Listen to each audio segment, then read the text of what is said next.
It's not so much what I've been watching as what I have been gaming. And I know that this might be pushing the bounds of what we do because we watch things, but I would like to recommend a video game, which technically it's a little bit akin to a TV show in terms of the format because it's not just a traditional sit down and play as much as you can in however many sittings.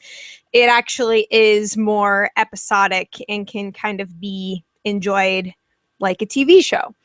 And that game would be Life is Strange, which I'm familiar with the PC version of it. I think it's available on other consoles as well, possibly through Steam and stuff like that.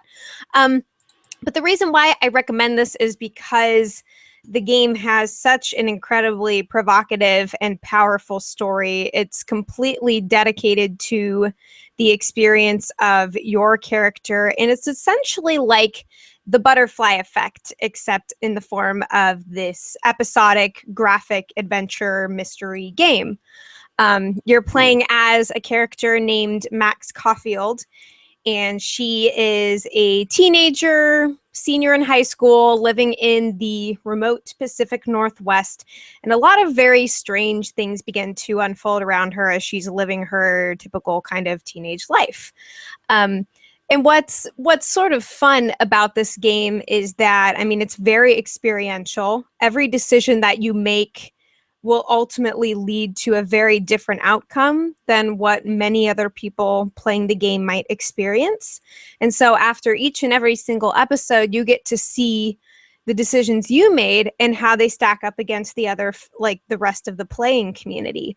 So like if you decide to make someone's day, then it'll show like, oh, 80% of you did, and then 20% were a jackass, or, you know, it's like even little things like that, but it all builds into these relationships, connections you're trying to make, struggles you're trying to get through, and then ultimately there's this big sort of supernatural mystery that's building up in it too. Although you can't tell if it's supernatural or mystical or something culty or psychological. That's kind of the brilliance of it too, because here you are with a lot of these, I mean, characters that I think many of us can relate to from our youths or whatever. But then there's also an aspect of it that's like, wait, what's really going on here?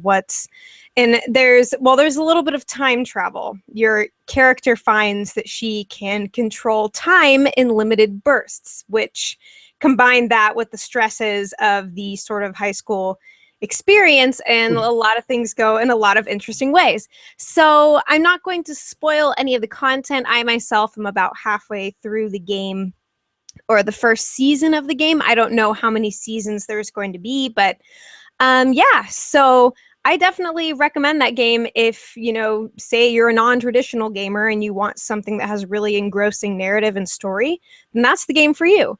There's a lot of it that's point and click, so it's pretty intuitive, easy to pick up on the controls, and really easy to get lost in. Lots of big life themes too. Like when you start an episode, they will flash a little thing that's like, if you're dealing with depression or things in your life, like here are numbers to call, because I mean, they get into the nit and the grit. So this is not fluffy stuff. It gets very intense, but yeah, in that way it's super rewarding. And I just had to talk about it. So there you go.